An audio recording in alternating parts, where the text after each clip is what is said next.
Eu quero que você abra a sua Bíblia, por gentileza, comigo, no Evangelho de João, no capítulo 16, e nós vamos ler juntos o versículo 13. Evangelho de João, capítulo 16, verso 13. O texto sagrado diz: porém, quando vier o Espírito da verdade, Ele os guiará em toda a verdade. Ele não falará por si mesmo, mas dirá tudo o que ouvir e anunciará a vocês as coisas que estão para acontecer. O Senhor Jesus, quando se refere ao Espírito Santo, o chama não apenas de Consolador, mas também o chama de o Espírito da verdade. E ele afirma: Ele os guiará a toda a verdade. Você pode repetir essa frase comigo? Diga: Ele os guiará. Mas do que só repetir, vou pedir para você falar para o vizinho aí do lado, primeiro o de um lado, depois do outro, para não fazer acepção de pessoas, né? Para não ficar aquela coisa de por que escolheu um e não eu. Então você fala para os dois aí, fala assim: Ele os guiará. Vamos lá, só mais uma vez com mais empolgação: Ele os guiará. Então, nosso Senhor diz que o Espírito nos guiaria em toda a verdade. Ele não falaria de si mesmo, mas diria o que ouvir. Ele é aquele que coloca em execução o plano do Pai, né? O mistério bíblico da Trindade, um só Deus em três pessoas, nos mostra que aquilo que Deus planejou e foi executado por Jesus, ele tem sido aplicado de maneira prática pelo Espírito Santo. E é Ele que nos guiaria. Em outro momento Jesus diz: o Espírito Santo fará lembrar o que eu tenho dito. Parte do propósito do ministério do Espírito da verdade é nos fazer entender, compreender e nos guiar na palavra de Deus. Mas ele também falou a respeito do Espírito Santo mexer em assuntos que o próprio Jesus não tinha tocado. Ele diz: Ele anunciará as coisas que hão de acontecer. Então essa liderança do Espírito Santo, ela é bem abrangente. E quando eu olho para um texto como esse, eu preciso no meu coração esperar que haja de fato esse guia na minha, na sua vida, na vida de cada um dos discípulos de Jesus. Em Romanos, no capítulo 8, no versículo 14, o apóstolo Paulo também diz: pois os que são guiados pelo Espírito de Deus são filhos de Deus. Você pode repetir comigo? Diga: guiados pelo Espírito de Deus. Bom, há duas palavras distintas que foram usadas. Na primeira, no texto de João 16, 13, nas palavras de Jesus, a palavra traduzida como o Espírito os guiará em toda a verdade é a palavra grega odegeu. Ela significa ser um guia, né? Seguir os passos de alguém, guiar, ser guia ou professor, dar orientação a. Mas em Romanos, no capítulo 8, no verso 14, quando Paulo diz que os que são guiados pelo Espírito de Deus são filhos de Deus, ele usa uma palavra diferente, a palavra grega ago. E um dos seus significados, além de ser guiado, obviamente, é ser tomado pela mão e conduzido até o destino final. Eu particularmente gosto dessa ideia, desse conceito. E aliás, quando você olha o uso que foi feito dessa palavra em vários outros textos do Novo Testamento, ele de fato carrega essa ideia. Por exemplo, em Lucas 18, 40, quando Jesus está passando por Jericó, e a Bíblia fala de um cego que clama por intervenção e cura de Jesus, o texto diz assim: então parou Jesus e mandou que lhe trouxessem. A palavra trouxessem ali é ago. Ou seja, aquele homem está limitado pela visão, mas alguém precisaria tomá-lo pela mão e guiá-lo até onde Jesus estava. No Evangelho de Mateus, no capítulo 21, no verso 7, no Evangelho de Marcos, capítulo 11, verso 7, Lucas 19, 35, os três relatos dos evangelhos sinóticos sobre quando levaram um jumentinho a Jesus antes da sua entrada triunfal em Jerusalém, usam a palavra água para dizer como o jumento foi levado. Alguém o toma, né, pela mão e vai guiando até onde Jesus está. Por que eu particularmente gosto muito dessa ideia? Porque muitos cristãos pensam no conceito de ser guiado apenas como se num momento ou outro da nossa vida a gente precisasse de direcionamento profético. E a liderança do Espírito Santo, embora envolva isso, é maior do que isso.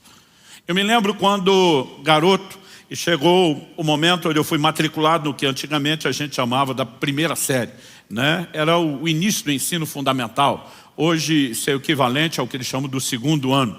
Mas eu lembro que eu deixei a pré-escola, que era uma escola mais perto de casa, e me matriculei numa outra escola que na minha cabeça de criança parecia ser uns 5 quilômetros de casa. Eu fiquei chocado quando depois de adulto eu fiz a medição da quilometragem no carro e não deu 1 quilômetro, deu uns 950 metros. Mas parecia um lugar muito longe.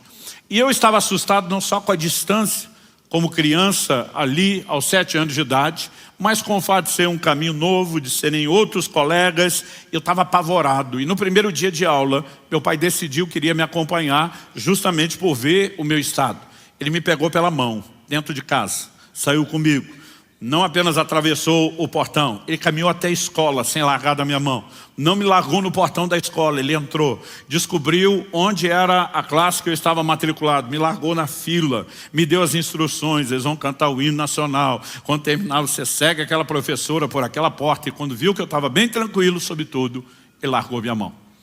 E eu fico imaginando que a missão do Espírito Santo é algo parecido com isso. Desde o dia da conversão, ele te toma pela mão. Ele vai segurando sua mão até o destino final. Ele diz, eu não vou te largar no caminho, eu não vou te largar na porta, eu vou te dar todas as instruções que você precisa para que o propósito dessa jornada seja cumprido. Quem está entendendo, diga amém. Então, nós precisamos entender que ser guiado pelo Espírito Santo não é apenas um ou outro momento de direcionamento profético, de orientação para uma ou outra decisão, mas é um combo completo, que envolve desde o entendimento, da aplicação da palavra, da compreensão do plano personalizado de Deus para mim e para você. E quando a gente fala dessas coisas, o primeiro elemento que eu gosto de destacar, eu mencionei isso em domingos anteriores, mas eu quero dar um pouquinho mais de ênfase aqui, é o que eu chamo de a voz no caminho. O que eu e você chamamos hoje de cristianismo, a expressão coletiva da nossa fé, era chamado no livro de Atos de o caminho. E a razão pela qual eles chamavam isso, é obviamente o indicador de uma compreensão que eles tiveram. Não só Jesus dizendo, eu sou o caminho, a verdade e a vida, mas nós temos profecias desde o Antigo Testamento que apontavam para aquilo que Deus faria por meio de Cristo e usavam essa terminologia do caminho. Aliás, a Bíblia mostra que não apenas os crentes falavam dessa forma, mas até os de fora se referiam também ao cristianismo como sendo o caminho. No livro de Atos você vai ver gente falando, é a seita intitulada o caminho. Intitulada por quem? Pelos próprios participantes. Aqueles que abraçavam a fé a chamavam assim. Por quê? Profecias como as de Isaías, 700 anos antes de Cristo. Isaías 35:8. Deus diz, ali haverá uma estrada, um caminho que será chamado de caminho santo. Os impuros não passarão por ele, pois será somente para o povo de Deus. Diga comigo, caminho santo. Agora diga comigo, somente para o povo de Deus. Depois o texto continua e diz, quem passar por esse caminho, mesmo que seja um tolo, e essa expressão também merece a nossa atenção, não se perderá. Quando eu olho para essa declaração, eu enxergo aqui claramente o indicativo de um plano claro que Deus tinha. Em outras versões a gente vê, haverá ali uma estrada, uma estrada chamada de caminho santo. Mas eu também vejo algumas traduções que usam a expressão no final, que nem o louco erraria o caminho. O que significa? Deus está dizendo, eu não só preparei um caminho santo, um caminho que é para o meu povo, que não é para os impuros. Mas Deus diz, a capacidade de ser bem sucedido nesse caminho não depende de quanto conhecimento você tem, não depende de quanta inteligência você tem, aliás, não depende de habilidade sua nenhuma. Deus está dizendo, nem o louco, aquele a quem lhe falta o mínimo para ser considerado uma pessoa com tudo aquilo que ela precisa para escolhas racionais, funcionais, práticas, nem ele vai errar o caminho. Porque Deus está dizendo, a capacidade de ser bem sucedido no caminho não depende de quanta inteligência, conhecimento ou informação você tenha. Depende do quê? De um outro recurso que Deus nos disponibiliza. Qual é esse recurso? Isaías no capítulo 30, no verso 21, Deus diz, quando vocês se desviarem para a direita ou para a esquerda, ouvirão atrás de vocês uma palavra dizendo, este é o caminho, ande nele. Deus está dizendo, a razão pela qual nem o louco vai errar é porque você não precisa de muito entendimento, você só precisa de sensibilidade a uma voz. O tempo todo, enquanto você anda no caminho, haverá uma voz atrás de você dizendo, não desvie para a direita, não desvie para a esquerda. E tudo que eu e você precisamos é compreender que Deus não prometeu só um caminho. Deus nos prometeu um guia ao longo do caminho. O evangelho pode ser entendido dessa forma. Jesus fala a respeito de uma porta e um caminho estreito que conduzem aonde? A vida eterna. Então, há uma porta de entrada, a experiência da conversão, quando o Espírito Santo vem habitar em nós. Depois há um caminho que é proposto diante de nós cujo destino nós sabemos muito bem. O apóstolo Paulo diz, eu prossigo para o alvo, para o prêmio da soberana vocação de Deus em Cristo Jesus. Enquanto estamos nesse trilho em movimento, o Espírito Santo, Ele quer ser o nosso guia. E se nós formos sensíveis à liderança dEle, não precisa nem de muita inteligência, nem conhecimento para ser bem-sucedido. Porque o segredo de ser bem-sucedido nessa caminhada é a direção do Espírito Santo. Quando as pessoas me perguntam, e pela graça, bondade e misericórdia de Deus, eu ouço muito essa pergunta. Pastor Luciano, o que tem levado você a viver uma vida cristã bem-sucedida? O que tem levado você a construir uma família bem-sucedida? O que tem levado você a ter um ministério frutífero? E eu digo às pessoas, seguir a liderança de Deus. O Senhor sempre quis nos dirigir no caminho. Em Lucas, no capítulo 1, nos versos 78 e 79, Zacarias, o pai de João Batista, cheio do Espírito Santo, profetizando sobre o novo tempo que haveria de iniciar em Cristo, ele diz assim, graças à profunda misericórdia de nosso Deus, pelo qual nos visitará o sol nascente das alturas, para iluminar os que jazem nas trevas e na sombra da morte, e dirigir os nossos pés pelo caminho da paz. Ele está dizendo, Ele não veio só colocar diante de nós um caminho, Ele veio dirigir os nossos pés por esse caminho. Como Ele nos dirige? Obviamente a forma primária pela qual julgamos todas as outras, sua palavra. Salmo 119, 105 diz, lâmpada para os meus pés é a tua palavra, luz para o meu caminho. Mas a palavra de Deus, ela nos dá orientações que nós podemos classificar de genéricas.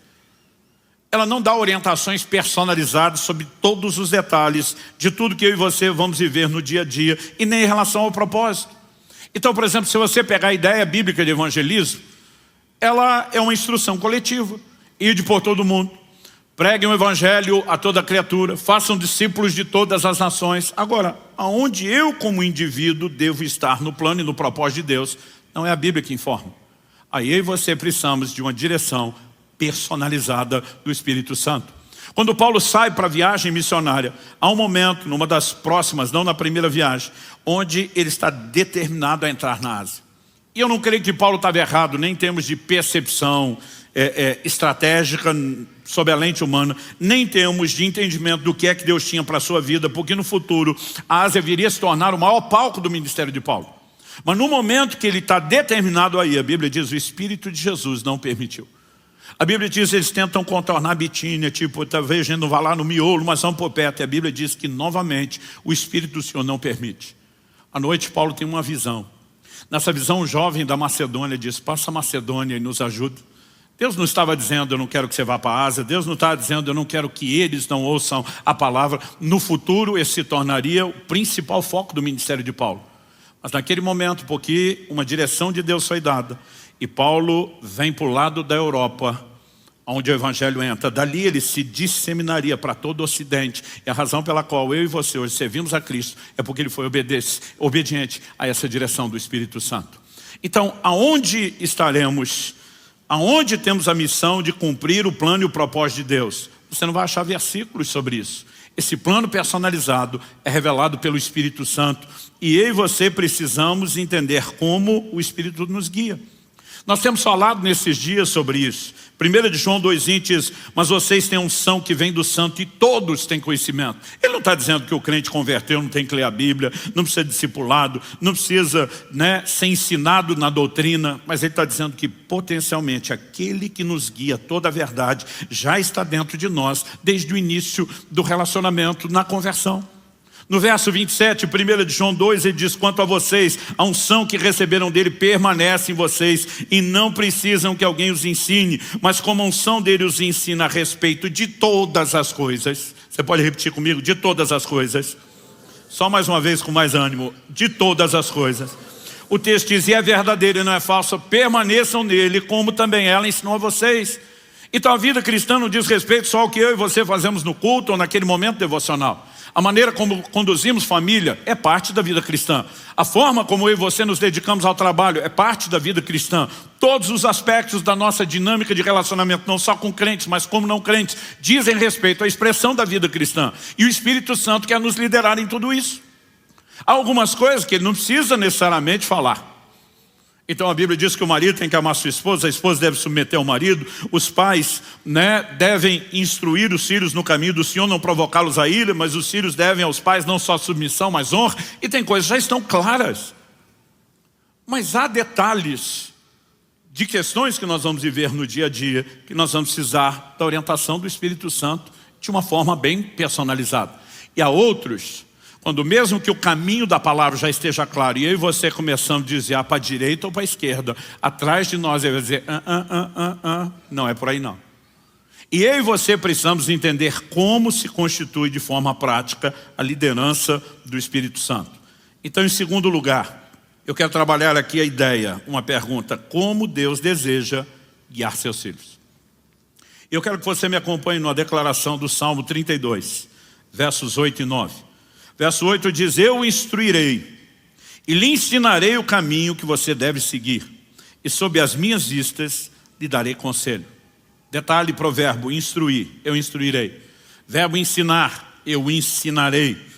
E darei conselho, aconselharei. Depois de falar isso no verso 9, Deus diz assim, não sejam como o cavalo ou a mula, que não tem entendimento, que são dominados com freios e cabrestos, do contrário, não obedecem você. Então, primeiro Deus diz, eu quero te instruir, te ensinar e te dar conselhos. Mas Deus está dizendo, se você prestar atenção nos verbos que eu estou usando, você vai entender a dinâmica da instrução. Então ele diz, não seja como o cavalo ou a mula, que sem um cabresto não se deixa ser controlado. Deus está dizendo, eu quero guiar, traduzindo, orientar você. Eu não quero dominar você, eu não quero arrastar você, eu não quero empurrar você para algum lugar específico. E muitas pessoas estão tentando acreditar numa definição de soberania de Deus, de Ele faz o que quer, eu não tenho que fazer nada, Ele não me guia, Ele me arrasta, Ele me obriga, e a dinâmica não é essa, nunca foi essa. Estamos destacando desde o primeiro domingo a necessidade de uma interação. E por que temos que interagir? Porque Deus está nos convidando não apenas a dar uma resposta, mas Ele está dizendo que eu e você precisamos de sensibilidade nesse processo. Ele não vai impor, Ele não vem dominando, embora Ele espera ser Senhor, Ele espera de mim e de você a rendição. Em Hebreus, no capítulo 3, no verso 15, nós lemos, como se diz, se hoje ouvirem a sua voz, não endureçam o coração, como foi na rebelião. Ele está dizendo, quando eu começar a instrução, quando eu começar o ensino, quando eu começar a dar conselhos, não endureça seu coração. Então ele está dizendo que você pode endurecer a ponto de não ouvi-lo, de não obedecê-lo e de interromper completamente o processo. Logo depois, em Hebreus 4:7, nós temos a repetição. De novo determina certo dia, hoje, falando por Davi muito tempo depois, segundo antes tinha sido declarado, hoje, se ouvirem a sua voz, não endureçam o coração. Nós precisamos entender a liderança do Espírito Santo e como ela se manifesta de uma forma suave, gentil, delicada e que requer de mim e de você interação para com Ele.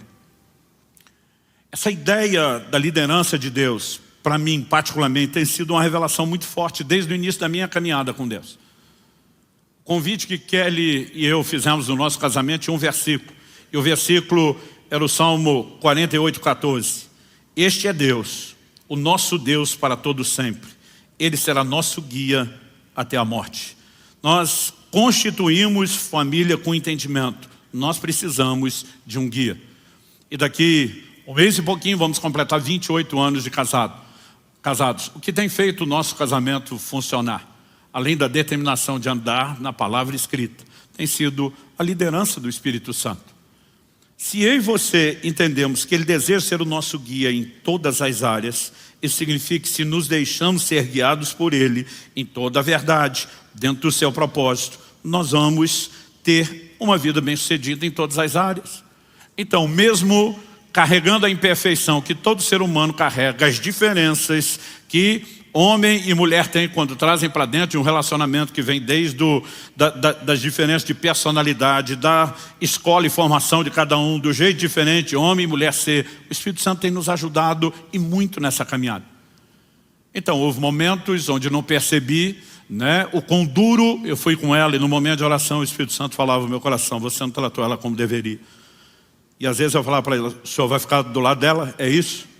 Porque muitas vezes não podemos endurecer o coração, mas de repente você começa a pensar, peraí, Ele quer ser o nosso guia. Ele está interessado no melhor de todos nós.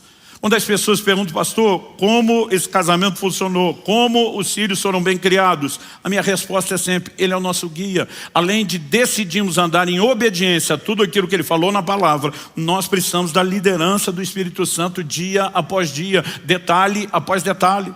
Às vezes são questões que de repente não parecem importantes. Eu me lembro de uma ocasião, a Lissa aliás, está aqui ela hoje, Lissa Caleb. Muito bom receber a visita de vocês. Eu lembro que a Alissa, já na fase adulta, eu orando por ela, ela tinha falado de um dilema, de uma decisão que tinha que tomar. Eu vi que o coração dela estava apertado, mas já na fase adulta, eu ensinando ela sobre fazer as suas escolhas. E eu falei, não vou entrar demais no processo. Mas estava orando por ela todo dia. E um dia o Espírito Santo falou para mim, você não deveria orar apenas pela sua filha, você deveria orar com ela. Eu falei, qual a diferença de orar por ela e com ela? Eu estou orando para o Senhor. O Senhor disse, eu vou fazer o que você está pedindo. E eu vou dar o direcionamento a ela. Mas ela precisa saber que você prestou atenção no pedido de ajuda dela e que você se importa. Eu falei, uau, não pensei nisso. E eu fui lá e falei, filha, desde que você abriu o coração, estou orando por você todos os dias. Mas como eu não te dei nenhum feedback, eu senti que você precisava saber que eu não estou apenas orando por você. Eu vim orar com você. E naquele momento ela começa a chorar e diz, pai, eu precisava ouvir isso. Outro dia alguém disse, pastor, quem é que vai entender as mulheres? Nem elas se entendem. O Espírito Santo. Ele pode nos ajudar em questões que nós não fazemos ideia. E quando eu olho ao longo da nossa caminhada, antes de ir pregar a primeira vez em Santa Bárbara do Oeste, a cidade onde a Kelly se criou, onde ela a primeira vez me viu pregar, olhou para mim e fez uma amarração gospel. Ela falou, vou casar com ele. O Espírito Santo me disse duas coisas que você precisa saber antes de ir para essa cidade. Primeiro, eu vou usá-las de uma forma especial para chacoalhar várias igrejas, não só essa onde você está indo. Ele disse, segundo, a mulher que vai te acompanhar ao longo de todo o seu ministério está te esperando lá. E quando nós pegamos um versículo como esse, ele será nosso guia, porque a gente começou a perceber a importância dessa liderança. O Israel estava para completar 12 anos de idade, uma criança ainda. E a primeira vez que ele encontra a Priscila, minha nora, e conversa com ela, eu agarro no braço da Kelly e falo para ela, eu não sei te explicar, esses dois vão casar. Ela falou, como é que é? Eu falei, eu não sei te explicar. Eu posso registrar isso em cartório. Eu sei, dentro de mim, com toda a convicção, há um testemunho do Espírito Santo. Eles vão casar. Nunca falei nada para eles. Não quisemos influenciar a escolha, só contamos depois de casados. Mas estão casados. Em fevereiro do ano passado, Deus montou a peça que faltava do quebra-cabeça. Chega de bullying. Você já entrou na família. Estava orando pela Alissa, num desses jejuns, dizendo, Senhor, eu quero saber quem é a pessoa com quem minha filha vai casar. A escolha é dela, não é minha. Quem pode interferir é o Senhor, não sou eu. Mas se eu souber quem é, fica mais fácil entregar de bom grado, de bom coração, abençoar. E eu falei, o Senhor criou a jurisprudência, o Senhor abriu o precedente quando falou da minha nora. Agora eu quero saber meu genro. Eu não tinha ciúme da nora, eu tenho ciúme do genro. É da filha, né? E orando por isso, eu tive uma experiência. Eu me lembro do dia em que o Caleb conversando comigo, numa academia, que tinha acompanhado, né, o pai dele estava comigo, ia pregar na igreja deles à noite. O Espírito Santo falou comigo, esse é o seu genro, vai casar com a sua filha. Eles nunca tinham se visto, nunca tinham se falado, não se conheciam. E também não contei nada para eles. Só depois do casamento do cartório, quando saíram, eu falei, deixa eu contar uma história para vocês. Né? Agora, a gente tem visto a liderança de Deus na nossa família. Em todas as coisas, tudo aquilo que eu procuro fazer, eu tenho prestado atenção na liderança do Espírito Santo. Mas as pessoas dizem, ok, pastor, nós sabemos que ele lidera, nós sabemos que funciona. Mas como isso acontece? E aí eu e você precisamos entender a dinâmica prática de não só que é uma instrução gentil, que o meu e o seu coração tem que ter sensibilidade, mas exatamente como isso se processa. Então me permita gastar uns minutos, voltando 35 anos atrás, meus 15 anos de idade. Eu, recém-cheio do Espírito Santo, batizado no Espírito Santo, fui impactado, porque um homem de Deus me deu uma palavra profética que revelou segredos do meu coração. Eu não me lembro, né, de ter recebido profecias antes. Meus pais dizem, quando eu era pequeno, falavam sobre meu ministério, mas eu não lembro. A primeira que eu lembro, eu tinha 15 anos de idade. E esse homem de Deus virou minha vida ao avesso. Falou dos segredos do meu coração, de coisas que estavam acontecendo na minha casa, né, de alguns dilemas que meu próprio pai estava enfrentando. E falou disso com detalhes. A partir desse dia, minha percepção do relacionamento com Deus mudou. Até então eu imaginava Deus relacionando com a gente de forma genérica, no geral, com a massa. A partir daquele dia eu falei, peraí, Deus me enxerga no meio da massa. Deus não apenas entende o que eu estou passando, meus dramas, meus dilemas. Ele revela planos e propósitos. Ele trata conosco como indivíduos. Há um relacionamento pessoal. Ele sabe coisas sobre sua vida que nem você sabe. A Bíblia diz que Ele sabe quantos fios de cabelo tem na sua cabeça. Eu não sei o que Ele vai fazer com essa informação, mas Ele sabe. E está certo, na cabeça de alguns de nós é mais fácil de contar do que na de outros, mas Ele sabe. E nós precisamos entender um Deus que tem essa dinâmica de uma interação pessoal. Aquilo foi uma revolução, mudou o meu relacionamento com Deus. E eu estou tão empolgado com essa nova descoberta que aos 15 anos de idade eu começo a pensar, se cada crente descobrisse o que eu descobri, a vida deles com Deus ia mudar como a minha mudou. E aí eu começo a pensar, por que é que eles ainda não descobriram? E eu brinco até hoje, que no auge da sabedoria dos 15 anos de idade eu descobri o que faltava para a igreja de Jesus na terra. Pensei, profecia. Falei, se eu descobrir isso com uma palavra profética, que os outros estão precisando é de profecia. Mal sabia eu que em algumas tribos de Israel, a profecia, além de estar comendo solto, estava uma bagunça. Eu, porque vim de um meio que não tinha muito contato, imaginei, deve estar faltando isso. E quando eu deduzi que faltava isso, eu pensei, por que é que está faltando? E aí eu pensei, não deve ser má vontade de Deus, Ele é o maior interessado em que a obra dele funcione aqui na terra. Falei, então o problema não deve estar no emissor, deve estar nos receptores do sinal. Eu falei, deve estar faltando profeta. E eu me candidatei. Falei para Deus, eu quero te ajudar a resolver o seu problema. Eu quero ser um profeta. Até hoje, quando as pessoas perguntam, pastor, como foi seu chamado? Eu brinco, citando a brincadeira de outro pregador que eu vi, ele dizendo, até hoje estou tentando entender se foi Deus que me chamou ou eu que me ofereci. Porque eu me candidatei. Falei, eu quero te ajudar. E aí eu não entendia nada de profecia. Falei, como é que eu vou ajudar? Fui falar com o profeta, que me deu aquela palavra que mudou minha vida. Eu já tinha visto ele em ação várias vezes depois disso, operando nos dons de uma maneira impressionante. Eu cresci num ambiente onde as pessoas não davam muita ênfase ao ensino dos dons, e eu brinco que a igreja quase sugeria que o Espírito Santo tinha sido sepultado junto com o último dos apóstolos, porque dizia, tudo aquilo que você lê no livro de Atos é só para aquela época, acabou, não tem mais nada disso para hoje. Então no início eu tinha muita reserva, mas além da forma como Deus usou na minha vida, eu vi Deus usar ele de uma maneira tão precisa, tão clara na vida de tanta gente, que eu lembro que eu cheguei para ele num dia e falei, olha, quando você diz, Deus me disse, eu já nem duvido mais. Porque no início eu duvidava muito. Aí eu falei, mas eu queria te pedir uma ajuda. Aí ele falou, o que você quer? Eu falei, me ensina as manhas do negócio. Eu também quero profetizar que nem você, mas não sei como é que isso funciona. Me dá o caminho das pedras. E eu comecei a disparar um monte de perguntas. Como é a voz de Deus? É voz de homem? É voz de mulher? É sempre a mesma voz? Como quando alguém te liga, você já reconhece, né? E à medida que eu ia perguntando, ele ria. Hoje eu também tenho vontade de rir das perguntas que eu fazia. Mas era honesto, eu queria entender, porque eu falei, eu preciso disso. E de repente ele olha para mim e falou, Luciano, calma, vamos devagar.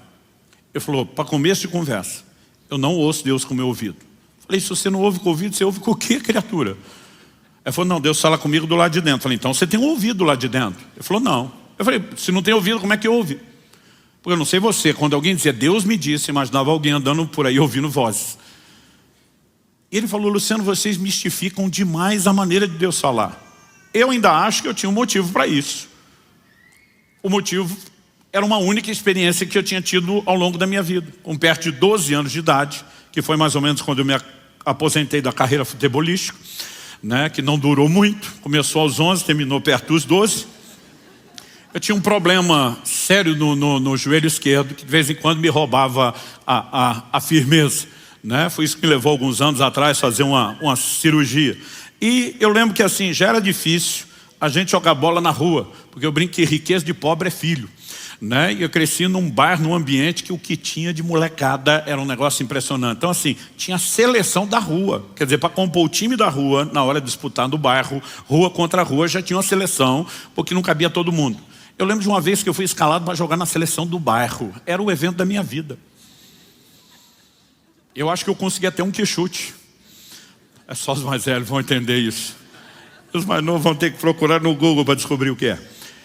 E aí eu tô lá e recebi um lançamento na cara do gol. Eu e o goleiro, driblei o goleiro, era eu e o gol, colocar a bola para dentro. Era o momento da glória futebolística na minha vida. E o meu joelho falhou e eu caí antes de empurrar a bola para dentro. Eu vi a bola saindo, tomei uma vaia, não só da torcida, do meu time. Eu honestamente até hoje não me lembro se eu fiquei até o fim do jogo ou se eu fui embora antes. Eu fiquei não só envergonhado, mas bravo. Bravo, pastor, bravo com Deus. Como a maioria de nós ficamos quando as coisas não dão certo. Eu saí falando para Deus, eu sou um dos poucos aqui que deve te respeitar. Eu falei, os maconheiros estão botando bola na rede uma atrás da outra. E eu, talvez um dos únicos que leva a sério aqui, tem que passar por uma vergonha e humilhação dessa. Por que que o Senhor deixou? Meu joelho podia avaliar, depois de eu empurrar a bola para dentro. E eu ouvi uma voz, eu não esperava, eu não sei de onde a voz veio, se ela falou do lado de dentro, falou do lado de fora, eu não consigo explicar, mas foi a minha experiência. A voz disse, eu toquei o seu joelho, como eu toquei a coxa de Jacó, porque eu não te chamei para o futebol, chamei para a minha obra. E foi ali que eu aposentei. Graças a Deus que não teria ido a lugar nenhum.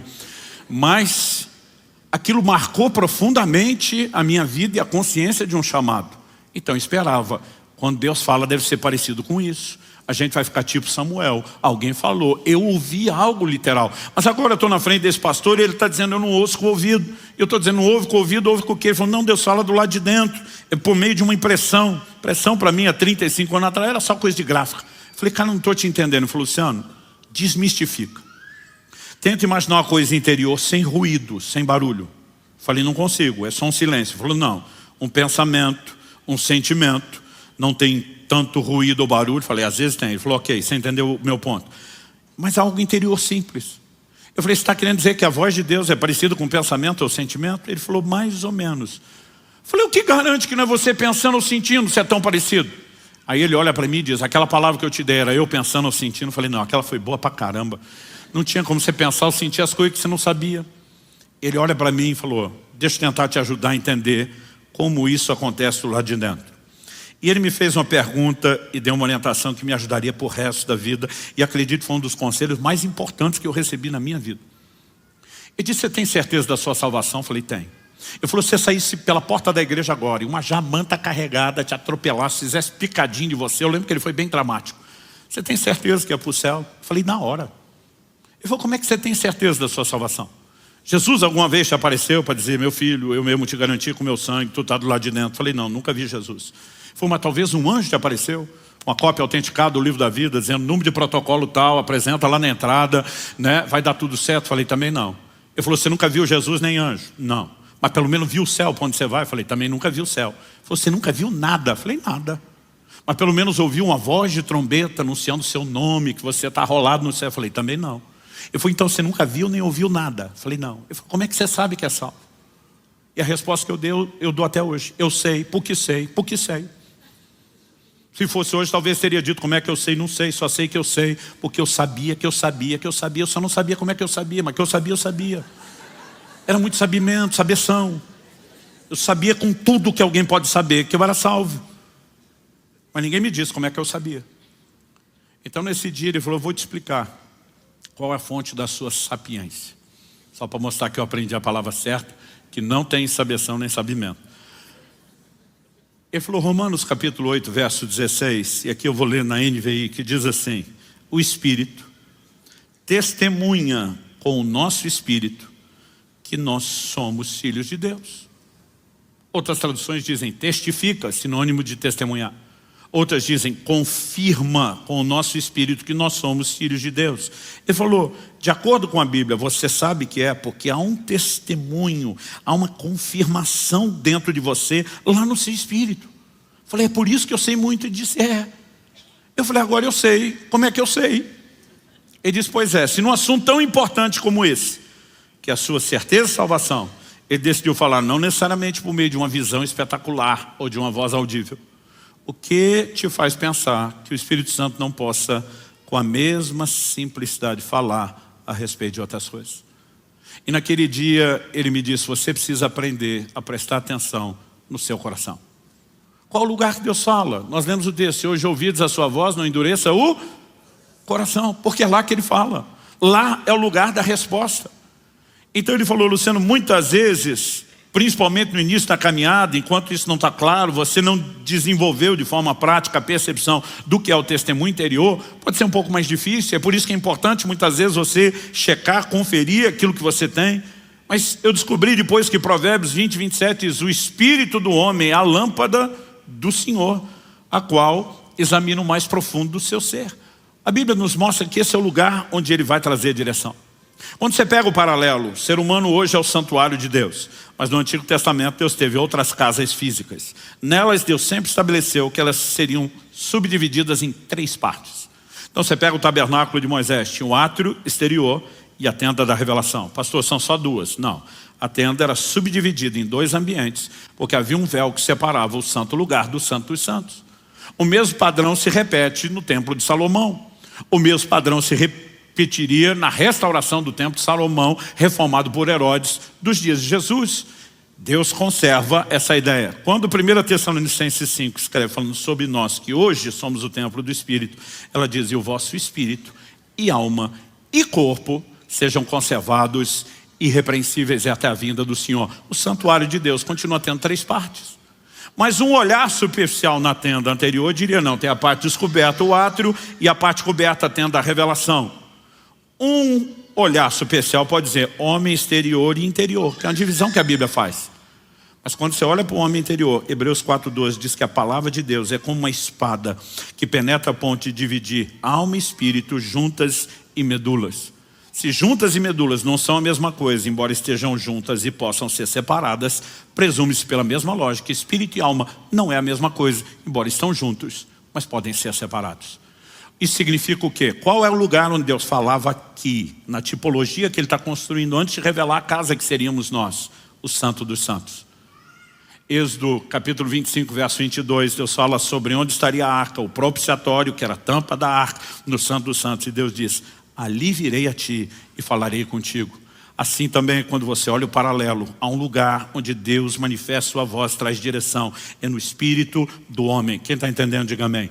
Agora, isso não precisa ser necessariamente uma voz espetacular. Não quer dizer que nós não podemos ser promovidos a experiências espetaculares. Mas nós precisamos entender a natureza simples do testemunho interior. Quando a gente pensa em Jesus, a gente acha que os milagres que Ele fez como Deus. A gente acha que tudo o que Ele teve e viveu foi como Deus. Eu, quando lia que Jesus jejuou 40 dias, pensava: Ele é Deus? Para Ele é fácil. Quase como se não fosse para a gente. Então o que a gente precisa entender é a dinâmica de que Jesus, subsistindo na forma de Deus, Ele se esvazia, Ele decide, não em essência e identidade, mas em termos de atributos sim. Ele decide viver nessa terra como ser humano. E como ser humano, Ele foi cheio do Espírito, guiado pelo Espírito, fluiu nos dons e no poder do Espírito Santo, da mesma forma como se espera que eu e você vivamos.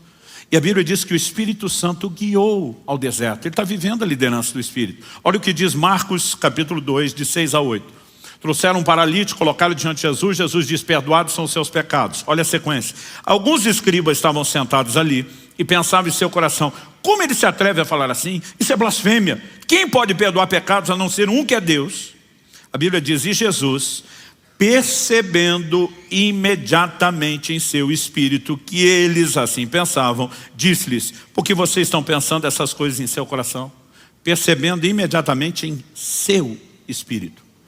Jesus, como homem, no seu espírito tem uma percepção. Obviamente ela é oriunda do Espírito Santo, mas mostra qual era o lugar onde o Espírito Santo falava com Jesus enquanto homem, no seu espírito. Muitas vezes ministrando, eu tenho esse tipo de experiência. De repente entra um nível de percepção que você sabe que não é seu, que vem de Deus, e de repente seu espírito vira um radar. E às vezes você começa a captar, inclusive pensamentos de incredulidade e acusação de pessoas. Como a gente pode entrar nesse lugar de percepção? É o lugar onde Deus fala. Agora, eu acho que o problema é de fato o que aquele pastor me disse. A maioria das pessoas mistificam a forma do Espírito Santo falar. Outro dia um falou comigo, para mim: pastor, eu nunca ouvi o Espírito Santo na minha vida e é estranho ouvir vocês falar isso. Falei: nunca? Você tem um trem todo culto. Ele: como assim? Falei: quando chega a hora da oferta, 2 vozes falam dentro de você. Uma diz: dá nada não. A outra diz: dá sim. Umas vezes diz: se for dar, dá essa nota menorzinha aí na carteira. Outra diz: não, pula e pega maior. Falei: considerando que o amado não seja um esquizofrênico no mais alto grau de dupla personalidade, eu falei: com quem que você está discutindo? Falei: mesmo presumindo que uma das vozes seja a sua, e não é difícil saber qual é a sua, seu avarento. Falei para ele. Eu falei: de quem a outra voz está mandando você dar? Aí ele, querendo ser vazio, falou: será que é do diabo? Falei: só se ele converteu para querer se investindo no reino de Deus. Agora, se não é você com vontade, Isso não é algo que o diabo te sugeriria. Quem que está falando dentro de você? Eu nunca pensei nisso. Falei, pois deveria, porque é mais simples do que você acha. Então, imagina um crente chegou numa roda de conversa lá no trabalho ou na escola. E a turma está contando piada. Não tem nenhum problema você ser engraçado, nem ser divertido. Aliás, eu sou do time dos gaiatos, que gosta de rir e se divertir. Mas daqui a pouco, no meio de tudo aquilo, alguém começa a botar uma piada suja, o outro empolga, também põe, o outro também põe. E o problema da piada suja é só a sujeira. Não significa que elas são sem graça. A menos que você esteja firmemente consciente dos seus valores, você pode até rir de algumas delas, mais do que riria de umas que não são tão sujas. E aí você empolgou e abriu o baú da velha vida e arrancou um monte de piada suja também, e todo mundo riu. E quando você sai de lá, tem um desconforto dentro de você. Você não teve uma visão espetacular, você não ouviu uma voz audível, mas tudo dentro de você sugere, esse não é o seu lugar, e você não deveria ter comido esse lixo. Quem que está fazendo isso com você? O Espírito Santo. Aí você chegou numa outra roda de conversa. Agora não é o ambiente dos ímpios profanos. Agora são os irmãos em Cristo, porém carnais. Daqueles que a língua é bifurcada, que o veneno corre no canto da boca. E que se uniram para falar mal de um crente que não está presente. E você se uniu com eles. E usou a língua como um chicote e bateu. E daqui a pouco você sai dali e tem um desconforto dentro de você. Alguma coisa dizendo, você não deveria ter falado do seu irmão dessa forma. Outro dia um falou para mim, pastor, tem um versículo na Bíblia onde Paulo fala do direito romano de que ninguém seja acusado sem direito de defesa. Eu falei, tem. Ele falou, pois eu lembrei desse versículo, ficava perguntando, tem mesmo na Bíblia? Eu falei, lembrou por quê? Aí ele, pois é. Eu vi que ele ficou envergonhado e insistir, lembrou por quê? Ele falou, não, a gente estava falando mal de um outro irmão que não estava presente para se defender. Quando eu saí do nada, lembrei desse versículo. Ele falou, a mente da gente prega perto. Eu falei, sua mente? O Espírito Santo que nos faz lembrar aquilo que Jesus falou. Não é tão complexo quanto parece. Agora vamos falar de um outro tipo de crente. Não é o que está rindo das piadas, né, sujas lá dos ímpios, nem o que juntou com a roda dos crentes da língua bifurcada. É aquele que busca Deus. Ele está lá no quarto, está tendo seu tempo de oração, buscando a Deus. Chega aquele momento que ele está quebrantado, ele fala para Jesus, eu estou facinho, pode pedir o que quiser. Aí vem algo dentro dele, então perdoa fulano. Aí fala, fulano não. Outro dia eu falei, se o Espírito Santo não fala com você, com quem que você discute? Eu falei, os crentes devem ser as criaturas mais loucas que existem no mundo, porque vive discutindo com ninguém. Só que você passou tempo demais na oração e agora você sente que você já não está com a mesma força. E algo está te vencendo, aquela queda de braço. Começa a assistir, perdoa. Eu digo, não quero perdoar, perdoa. E você diz, posso até perdoar, mas vai ter que vir rastejando, se humilhando. Aí você quer botar as condições. E algo dentro de você começa, lembra de quantos bons momentos você e fulano já tiveram? E algo começa a quebrar dentro de você aos poucos. A hora que você vê, você está chorando, você diz, tá bom, eu perdoo em nome de Jesus. E algo vem e lava a sua alma. Quem fez isso com você? O Espírito Santo. Um dia eu estava dando uma aula sobre a liderança do Espírito Santo. Tínhamos um intervalo. Quando parou para o intervalo, uma pessoa me procura. E eu falei, pastor, eu tenho uma teoria. Eu falei, compartilhe. Eu gosto de colher as pérolas de sabedoria do povo. Ele falou, pastor, que Deus fala, indiscutível, na perspectiva bíblica. Jesus falou, minhas ovelhas ouvem minha voz. Falei, ok. E ele falou, pastor, mas eu não ouço Deus falar. E eu não posso dizer que ele mentiu porque ele não mente. Falei, então eu tenho uma teoria. Falei, qual? Ele falou, no reino natural não tem gente surda que não ouve? Falei, sim. Ele falou, eu acho que eu sofro de surdez espiritual. Então não é que Deus não fala, mas eu não ouço. Eu te garanto que eu não ouço. A hora que ele está falando isso, o Espírito Santo fala comigo. Não foi uma visão extraordinária, não foi uma voz audível. Mas o testemunho interior vem com nitidez, clareza. Pergunta para ele, quantas noites já faz que ele vem acordando às 3 da manhã em ponto? E eu parei e falei, desculpa, eu tenho que te fazer uma pergunta que pode te parecer que não tem a ver com o assunto, mas eu vou te mostrar que tem. Quantas noites já faz que você vem acordando às 3 da manhã em ponto? Quando eu falei isso, ele arregalou os olhos. Como é que o senhor sabe disso? Eu falei, só me fala quantas noites. Ele falou, não sei te dizer quantas. Está acontecendo já várias noites. Eu falei, descreva o que acontece. Ele falou, pastor, toda madrugada eu estou acordando às 3 da manhã. Não é 2h59, não é 3h01. 3 em ponto. Ele falou, mas eu nunca acordo de madrugada. Ele falou, eu posso beber um tanque d'água antes de dormir, nem para ir no banheiro, eu levanto, meu sono é profundo, nunca me aconteceu. Eu falei, todo dia você está acordando às 3? Sim. Falei, descreve o que acontece. Eu abro o olho, olho no relógio. Falei, ok, o que mais? O que você sente? Falei, pastor, eu sinto vontade de orar. Falei, o que é que você faz? Falei, pastor, isso não é hora de orar, eu viro para o lado e durmo. Falei, meu querido, seu problema não é surdez espiritual. Seu problema é estupidez espiritual. Ele, como é que é? Eu falei, estupidez. Eu falei, tu não tem nem cara que gosta de orar. Porque quem gosta não perde um convite desse. Não acorda nunca. Agora, de repente, começa a acordar toda a madrugada. Isso aconteceu uma vez. 2. Agora, toda a madrugada por tantos dias. E você não parou para pensar que Deus está te chamando. Quando eu falei isso, ele fez uma cara diferente e falou, sabe que o senhor falando assim... O problema é que as pessoas estão esperando algo que é muito mais místico. E Deus está dizendo, eu não quero te arrastar, eu não quero te tratar como cavalo ou como uma mula, eu não quero botar cabresto em você. O que eu espero é sensibilidade ao meu convite. Quem está entendendo? Tive uma experiência extraordinária com Deus no final do último jejum agora. Acordei de madrugada para ir no banheiro. Eu estava com tanto sono que parecia um zumbi. Eu, quando volto para o quarto, pensei, está perigoso eu dormir em pé. Eu lembro que eu pensei isso. Quando encostar a cabeça no travesseiro, não dá 3 segundos, eu apaguei. Se eu não dormir antes de chegar lá. Quando encostei a cabeça no travesseiro, algo dentro de mim disse, por que você não ora um pouco? Pergunta, sou eu? Não. Eu quero dormir, eu não gosto que ninguém me acorde quando eu estou dormindo. É o diabo? Não. Ele não ia me chamar para orar. Você não precisa de um profundo discernimento ou inteligência. A Bíblia diz, nem o louco errará o caminho. Quem está entendendo? Numa hora dessa, eu simplesmente paro e disse, quem sugeriria isso? Eu pensei, ele, eu vou. E mesmo que não haja empolgação nisso, é quando você entra, é quando você responde, é quando começa a interação. E de repente aquele quarto foi tomado pela presença dele. E ele começa a falar comigo de uma forma tão extraordinária que eu nunca tinha experimentado. Agora a pergunta é, e se eu faço como o outro da estupidez espiritual? Eu falo, agora não é hora de orar, é hora de dormir.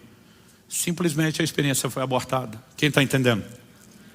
Então nós precisamos entender isso. Além de Jesus, vamos falar do testemunho interior. Atos 27, de 9 a 11.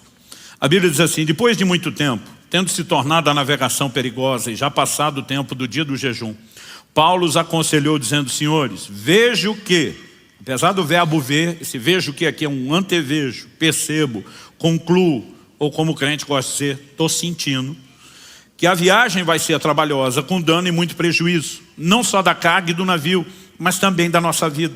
Porém, o centurião dava mais crédito ao piloto e ao mestre do navio do que ao que Paulo dizia. Quando Paulo está dizendo vejo o que, ele não está dizendo que ele teve uma visão literal. Mas tem algo incomodando Paulo. Ele chama o centurião e diz, presta atenção, vai dar ruim. O centurião fala, isso é a opinião de um preso. Deixa eu falar com quem entende. Ele vai com o piloto. E aí? Não, a navegação está perigosa, mas não para nós. Não para o nosso navio. Não para a nossa expertise e habilidade. Já enfrentamos coisa pior, pode ficar tranquilo. Ele vai falar com o mestre, outra tradução diz o dono do navio, quem tem mais a perder. O cara diz que aposto tudo que eu tenho nisso. Bora, não tem motivo de parar. Ele olha para o Paulo que só acha e diz, vou ficar com os experts. Qual o resultado disso? O navio naufragou. Mas quando está na iminência de naufragar, em Atos 27, 21, Paulo se levanta, o texto diz assim, havendo todos estado muito tempo sem comer, Paulo pondo-se em pé no meio deles diz, senhores, na verdade era preciso terem me atendido e não partir de Creta para evitar esse dano e perda. O crente tem a mania de quando as coisas dão ruim, dizer assim, Deus provavelmente tinha um propósito. O fato de que em alguns momentos ele pode de fato ter um propósito, não significa que toda situação ele tenha. Às vezes nós só estamos colhendo o fruto da nossa insensatez, da nossa falta de sensibilidade aos avisos dele. E muitas vezes nós pagamos um preço caro porque não vimos isso. Então Paulo está dizendo, era só ter me ouvido. Eu brinco que ele faz aqui o papel da mulher no casamento. Eu falei, eu te disse.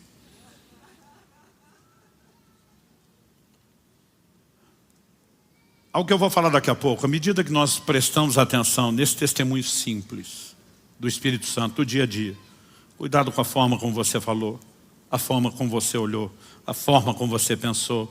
Em vez de endurecer o coração, o que o entristece, o que apaga a sua obra, nós vamos correspondendo.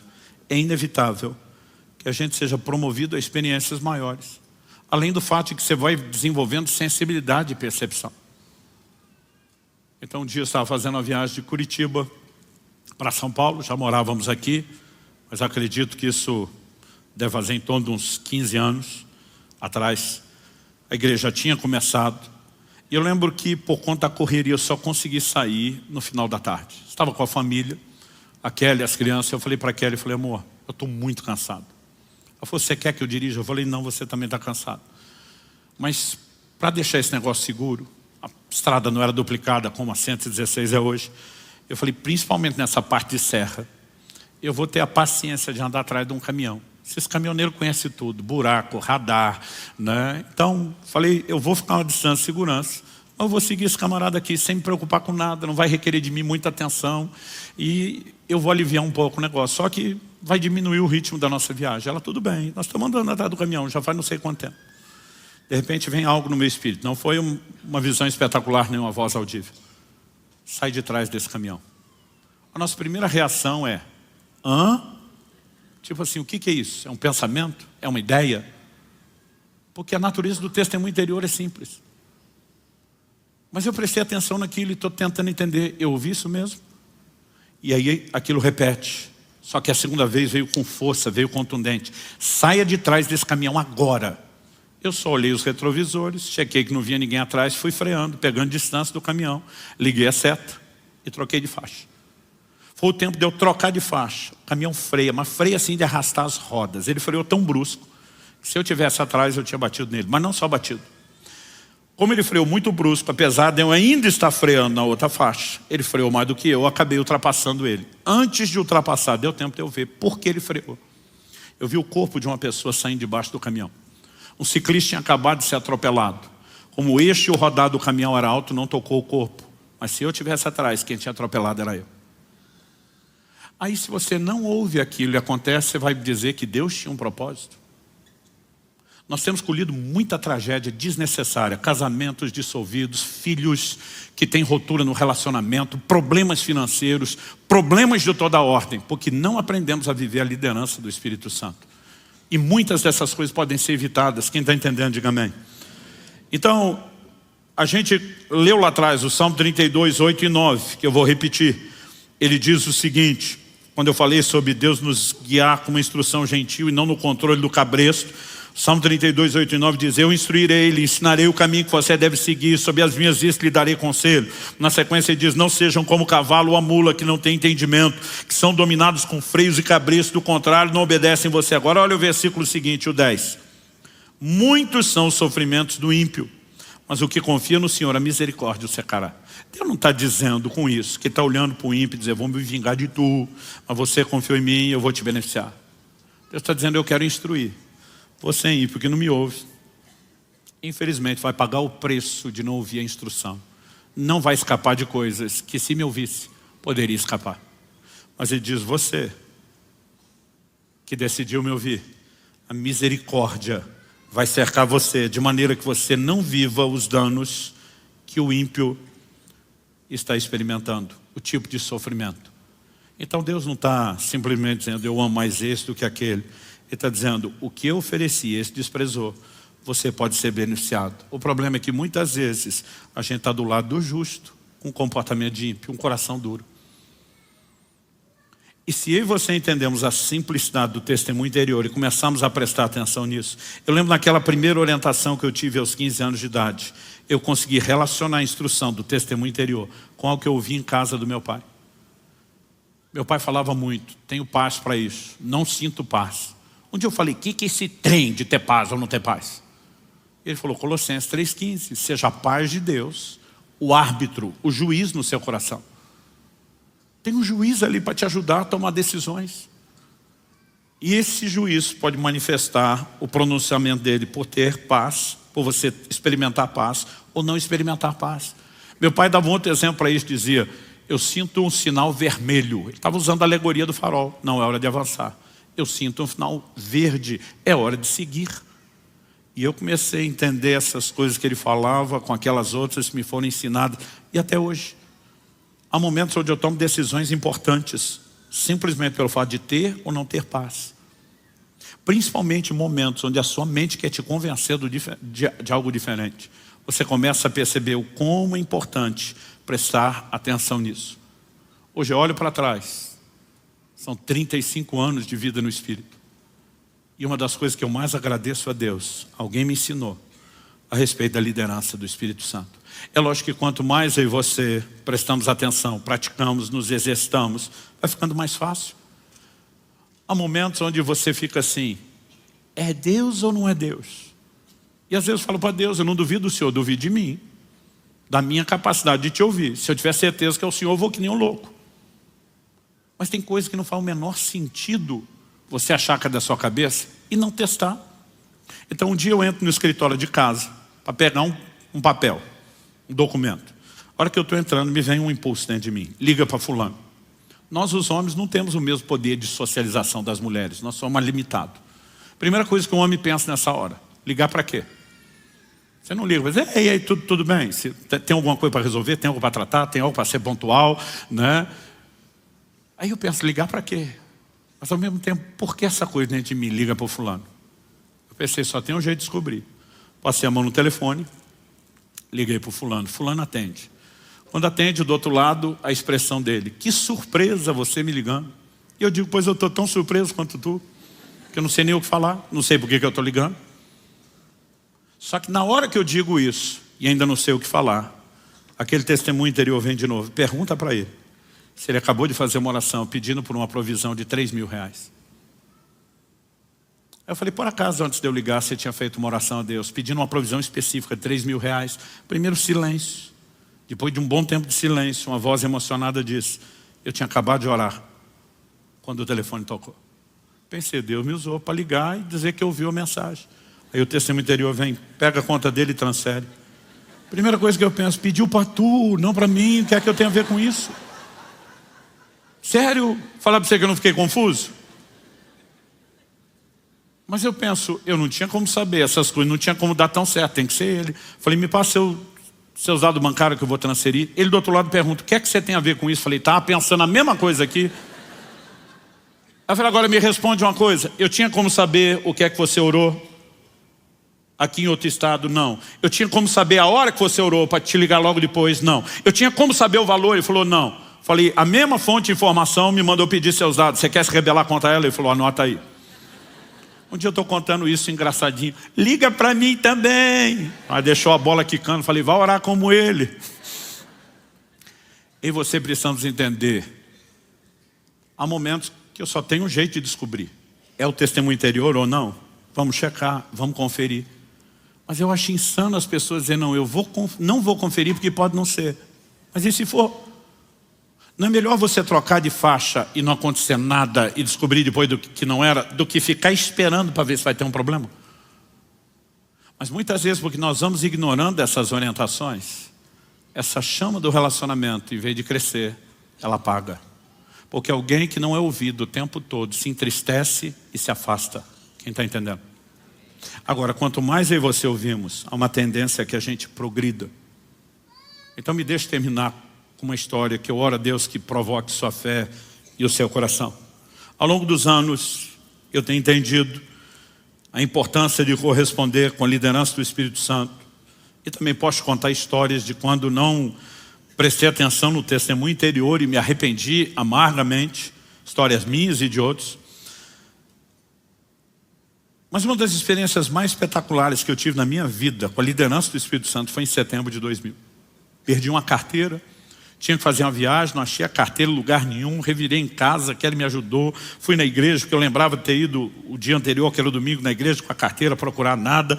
Acordei um irmão que a gente tinha jantado na casa dele, para ver se estava lá, nada. Foi me dando desespero, porque sem a carteira eu não podia viajar. Em algum momento falei, Deus, me mostra onde está essa carteira, mas me mostra tipo assim, eu só imaginava que ele podia me ajudar a lembrar. E quando eu estou orando, me mostra, me aconteceu uma coisa que raramente me acontece. Eu tive uma visão. vez em quando eu tenho uns vislumbres, mas aquilo foi uma visão. Parecia uma tela de cinema na minha frente. Eu assisti um filme, estrelando eu mesmo. O filme era de mim. O que era o filme? A casa que eu morava na época, isso foi em Guarapuava, ela era acima do nível da rua e ela tinha uma escada, meio quase que um S, assim, que descia até o acesso da rua. Eu tinha deixado o carro na rua e não na garagem, mas tinha chovido muito. Em 9 anos que eu morei em Guarapuava, eu nunca vi uma chuva como aquela. Era uma enxurrada gigantesca. E eu estou calculando o quanto eu preciso correr escada abaixo para conseguir pular a enxurrada, porque se pisasse não ia molhar só o sapato. Era pelo menos metade da calça. É como se alguém estivesse filmando lá de baixo. E eu estou vendo eu lá em cima. Calculando.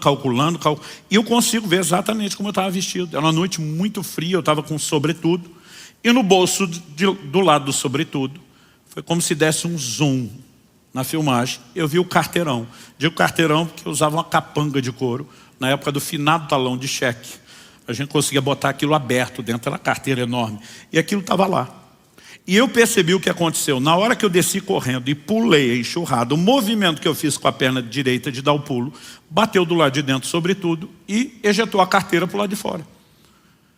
Na hora que isso aconteceu, foi como se desse não só o zoom que eu falei na carteira, mas eu brinco que foi com câmera lenta, slow motion.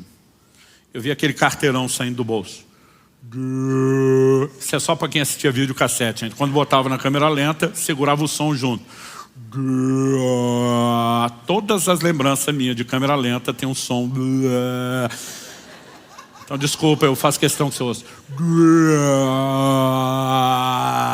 E eu vejo ela caindo. Quando ela está no ar, a visão sumiu. Acabou.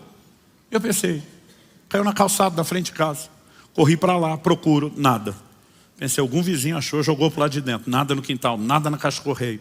Aí começou a me dar uma angústia. Eu falei, Deus, agora mais do que a carteira, os documentos, a viagem. Eu nunca tinha uma visão. Agora que eu achei que tinha uma, vai dar em nada. Mas de repente eu me lembrei, falei, por que aquilo parou com ela no ar? Falei, Deus, eu quero ver o fim do filme. Eu quero ver o fim do filme. E quando eu comecei a orar, voltou o filme, pausado onde a carteira estava no ar. Alguém soltou o pause, mas ainda está no slow motion. Aí eu vejo onde a carteira caiu, dentro d'água. A hora que ela entra na água, volta à velocidade normal, eu vejo ela correr embora. O Espírito Santo falou para mim, acha o próximo bueiro. Ela enroscou, não passou. Achei o próximo bueiro, comecei a tirar galho de árvore, folha, a carteira estava lá. Gente, eu me achei. Eu falei, obrigado, Jesus. Obrigado, Jesus. Eu ficava pensando, que experiência maravilhosa, que coisa gostosa. E eu botei isso nas experiências top da liderança do Espírito Santo. Por que eu estou falando isso? Alguns meses depois, estamos falando de setembro de 2000, janeiro de 2001, eu estava ministrando em Oshawa, no Canadá, na igreja do pastor Frank Seixas, que de vez em quando está aqui conosco, um grande amigo. E a gente carinhosamente o chama pelo apelido de Kiko. Nós tivemos um culto domingo de manhã, foi um mover do Espírito muito precioso. Na hora do almoço está todo mundo falando do que aconteceu no culto e o assunto virou a liderança do Espírito Santo. Um conta uma experiência, outro conta outra, outro conta, e eu estou lá que eu não me aguento. Falei, gente, preciso contar uma fresquinha, aconteceu uns meses atrás.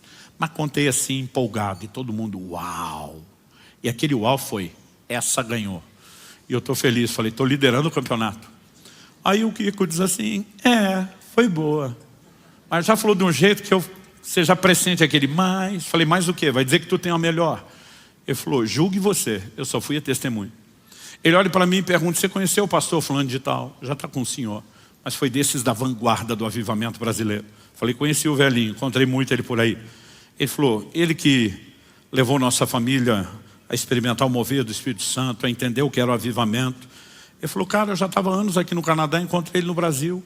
Falei, pastor, o senhor roda o mundo, quando estiver no Canadá me visite. Dei um cartão, ele falou, Luciano, filho, mais por educação do que esperando. 3 meses depois ele me liga. Ele diz, vou estar pertinho da sua cidade. Gostaria que você me ouvisse pregar no domingo de manhã e, se possível, almoçasse comigo. Falou, o culto foi aquela bênção, o homem era muito usado por Deus. E ele falou, lá vamos nós almoçar. Falou, qualquer chance de conversar com o homem, quem conheceu sabia que as conversas se estendiam, porque ele era uma máquina de experiência e ele ficava dando testemunho o tempo todo. Ele falou, o horário começou a se estender. Teve uma hora que ele olhou para os irmãos que tinham trazido ele de Toronto, onde ele estava, a 1 hora de distância, e falou, olha, vou liberar vocês, porque esse negócio vai longe. Dá só o endereço da igreja. E ele me leva. Você pode me levar aqui? O Kiko falou, posso. Pegou o endereço, O Kiko falou, Luciano, já tinha morado em Toronto, não tinha GPS naquela época. Falou, mas conhecia mais ou menos. Eles me deram informação, anotei o endereço, o horário. E ele falou, era 1 hora de viagem. Nós saímos com 2 horas. Tinha 1 hora de antecedência. O culto era 6, às 5 eu estava em Toronto. Pedi informação, mandaram num lugar, não era. Pedi informação, mandaram em outro que também não era. Pedi de novo informação, mandaram em outro que não era. Ele falou, daqui a pouco, de tanta informação, a gente não só não achou lugar, como está perdido, não sabe mais onde está. Ele falou, e de informação em informação, o tempo foi passando e deu 6 horas, que era a hora do culto. Ele falou, quando deu 6 horas, ele disse assim, o velhinho falou para mim, encosta. Ele falou, pensei que ia levar uma bronca no estilo da velha guarda. Me permita fazer um comentário. Hoje em dia é muito mimimi na igreja, gente. Você não sabe como era antigamente. O sistema era bruto. Diácono da igreja pegava pela orelha para levar para o pai. As pessoas hoje reclamam que alguém não sorriu. Eu fico pensando, tu nunca levou cascudo na cabeça? A gente, quando criança, levava dos outros. Comporta, menino, bom, você não sabia nem de onde veio. Então, quando eu falo uma bronca no estilo da velha guarda, você não tem noção. O sistema era bruto, era opressivo. Ele falou que já estava preocupado, mas o homem só fez uma oração. Qual foi a oração? Ele disse assim, Deus, o Senhor não me trouxe essa cidade para eu ficar perdido. O único que não me quer nesse culto é o diabo, porque o Senhor já me mostrou o que quer fazer lá. Ele disse, Espírito Santo, nós não temos mais tempo para ficar perguntando ou tentando. Ele disse, eu estou recorrendo direto a você. O Senhor conhece essa cidade melhor do que ninguém, melhor do que o homem que a planejou. Ele disse, me guia agora até essa igreja. Aí ele vira para o Frank, meu amigo, e diz, segue adiante. Vira para cá, vira para lá. Ele falou, Luciano, nem se o caminho tivesse sinalizado. O Malemar falava bom dia, boa tarde, boa noite em inglês. Ele diz, nem se tivesse sinalizado, ele acertaria. Ele falou, nós andamos um pouquinho mais 10 minutos, talvez menos de 15. Paramos na frente de um prédio, sem placa nem movimento. E o velhinho fala para mim, pode descer e perguntar que é aqui que eu vou pregar. O Kiko diz, Luciano, eu fui perguntar onde é que era o endereço, porque eu não acreditei em nada daquilo. Ele diz, eu volto para o carro com as pernas mole, tremendo. Nós estávamos na frente da igreja onde ele ia pregar. Ele diz, descobri só depois do culto que a placa e o movimento era todo pelo fundo. Mas se houvesse o que hoje eu e você chamamos de GPS, nos guiaria até aquela porta da frente. Aliás, isso dá um novo sentido à palavra GPS. Guiado pelo Espírito. Agora, para caber o S no lugar do E, nós vamos ter que comer o E. Eu não consigo explicar para você o que aconteceu. Na hora que eu vi aquela experiência, eu falei, não é que foi melhor do que a da carteira? E dentro de mim me deu uma fome, um desespero.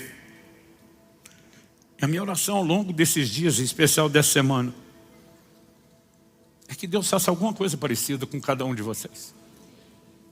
Algo dentro de mim parecia gritar, você precisa conhecer melhor o Espírito Santo, você precisa conhecer melhor o Espírito Santo.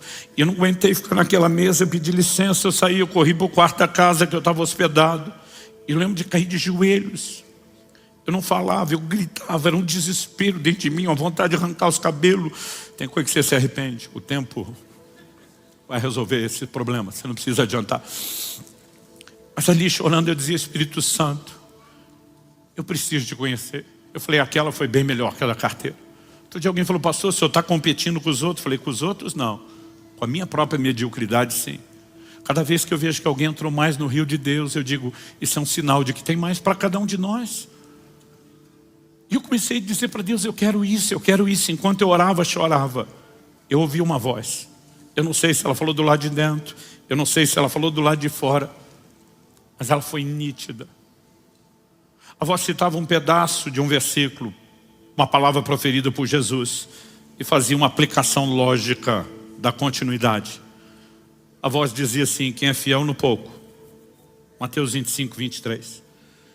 Diz, muito bom, servo bom e fiel, você foi fiel no pouco, sobre o muito te colocarei. A frase dizia assim, quem é fiel no pouco, será fiel no muito. Mas quem é infiel no pouco, será infiel no muito. E eu parei com temor diante daquela voz. Eu falei, Deus, se é o Senhor falando, o que isso tem a ver com o que eu estou orando? Estou falando da liderança do Espírito Santo. A voz respondeu e disse, tem tudo a ver. A voz disse, o que eu estou falando agora não é só para você e nem só por causa do seu pedido pessoal. E diz, por onde eu te levar, pregar minha palavra, ensinar minha palavra pelo Brasil e pelas nações, eu quero que você ensine isso. O Senhor diz, quem está impedindo o grande mover do meu Espírito na terra não é o diabo, como você julga, são vocês. É a falta de resposta de vocês ao meu Espírito. O Senhor me disse, diga ao meu povo que enquanto eles não aprenderem a serem fiéis nos pequenos impulsos do meu espírito no dia a dia, no testemunho interior das pequenas coisas, eles não têm direito de esperar por experiências maiores. Porque quem não é fiel no pouco, não vai ser no muito. Mas todo exercício de fidelidade na liderança simples do Espírito Santo levará a experiências maiores. Quem está entendendo? E algo começou a fazer sentido. Ezequiel 20, de 1 a 3, o povo vem consultar o Senhor diante do profeta Ezequiel. É o ápice da apostasia da nação de Israel. E quando eles vêm para consultar o Senhor, Deus diz, fala para eles que eu não tenho nada para falar com eles. Porque tudo que me consultaram antes não me obedeceram, por que é que eu vou falar alguma coisa agora? Essa é uma lógica ao longo da Bíblia. Deus disse para Abraão, sai da tua terra, da tua parentela, vai para um lugar que eu vou te mostrar. Ele obedece a Deus em quase tudo. Mas tem um sobrinho órfão, que pensa, o pobrezinho está sem pai, eu preciso fazer algo. E ele decide levar junto, ele não desliga de toda a parentela. Enquanto Abraão, de forma benevolente, está carregando Ló, Deus nunca mais falou nada de coisa nenhuma. Porque a lógica é, por que é que Deus vai dar uma direção nova quando você não obedeceu o que ele já deu? No dia em que Abraão decide separar de Ló, a Bíblia diz, o Senhor se manifesta e volta a trazer direcionamento. Agora, muitos de nós estamos esperando que o Espírito Santo venha com força, fale maravilhosamente. Quando a gente não obedece o testemunho interior do dia a dia. Obedecer isso não apenas vai nos levar a uma vida extraordinária, mas essa obediência vai criando uma comunhão, uma interação progressiva, uma sensibilidade, uma capacidade de resposta cada vez maior. E aí sim nós vamos refinando. Às vezes as pessoas nos ouvem falar de 30 e tantos anos de vida no Espírito. Elas acham que no dia seguinte vão estar vivendo isso tudo, sem nenhum nível de resposta ou exercício. E eu preciso ser honesto com você. A direção do Espírito Santo tem sido preciosa. E eu não preciso de muito para obedecer. Em junho agora estávamos gravando em Israel. Tivemos um momento de oração, numa casa de oração lá em Berseba. E eu me lembro daquele momento com a cara no chão, chorando diante de Deus. E uma convicção se apodera dentro de mim. Seu próximo jejum do próximo ano, não o de agosto, o de janeiro, você tem que passar a maior parte do tempo em Israel. Eu não consigo explicar isso. Para mim não tem nada de mais místico lá do que em outro lugar. Não consigo entender o propósito. Mas quando aquela convicção entrou dentro de mim, eu já falei para todo mundo, janeiro vai ser assim. Falei, meu amor, janeiro nós vamos para Israel, o jejum vai ser lá. A turma disse, por quê? Falei, porque eu vejo o quê? Como diz Paulo. Basta um testemunho interior. Às vezes com o tempo eu consigo descobrir depois por que o testemunho interior me mandou fazer alguma coisa. Eu não preciso mais de explicação. Eu já aprendi com o tempo. Eu só preciso desse impulso. E se nós somos fiéis, isso vai fazer toda a diferença. Eu fico tentando imaginar o que seria viver num relacionamento onde o outro lado nunca te ouve. Eu tenho muita dificuldade. Quando alguém pede algum conselho, você vai falar e você percebe que não está prestando atenção, o negócio não está entrando, não dá valor. Eu fico me perguntando, por que eu estou perdendo meu tempo aqui, tentando ajudar alguém que diz que quer ser ajudado, mas não quer. Agora a pergunta é, como é que o Espírito Santo se sente? Quando eu e você, dia após dia, ficamos ignorando Ele, ignorando Ele, ignorando Ele. Quando nós o entristecemos, nós o afastamos. E não há razão para esperar que Ele fale mais. Mas se eu e você fomos fiéis, eu gostaria de te encorajar a um posicionamento que não é só para hoje, aqui e agora. A partir de agora. Mas eu vou separar tempo para orar e buscar Deus e Espírito Santo. Eu quero ser sensível. Eu quero entrar nessa escola do Espírito. Eu quero aprender a dinâmica do testemunho interior. Eu quero aprender a corresponder. Eu quero seguir a sua orientação. Alguns de nós somos de um conserto imediato e nos arrepender pelo tanto que o temos entristecido e apagado o Espírito Santo em nós. Eu quero que você feche seus olhos por um instante e fale com Ele.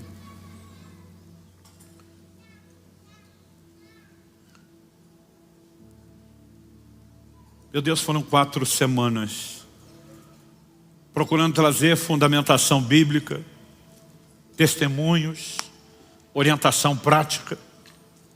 Mas se o Senhor não vivificar essa palavra, É só uma questão de tempo, ela vai se apagar na memória, ela vai diluir, ela vai perder a sua força.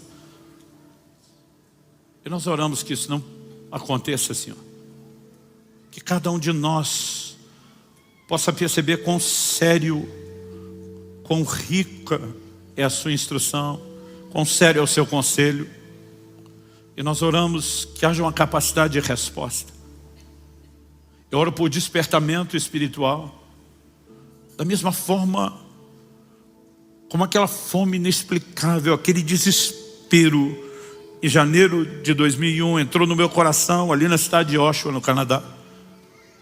Eu oro que o Senhor provoque os meus irmãos e irmãs a um novo nível de resposta ao Espírito Santo. Que possa haver um anseio de não só conhecê-lo, mas de interagir com Ele. Que haja decisão de corresponder, de interagir com a água da chuva, como ensinamos domingo passado.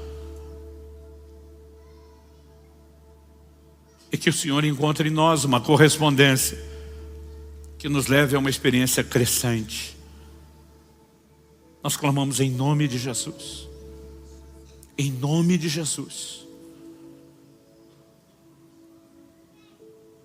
E para a glória do Teu nome mesmo. Oramos que aquilo que o Senhor está começando agora, despertando corações, trazendo quebrantamento, conserto, restauração, não termine no final da reunião. E não só continue, mas cresça até atingir seu pleno propósito. Nós oramos por dias de despertamento espiritual e de um novo relacionamento com o Espírito Santo. Em nome de Jesus. Em nome de Jesus.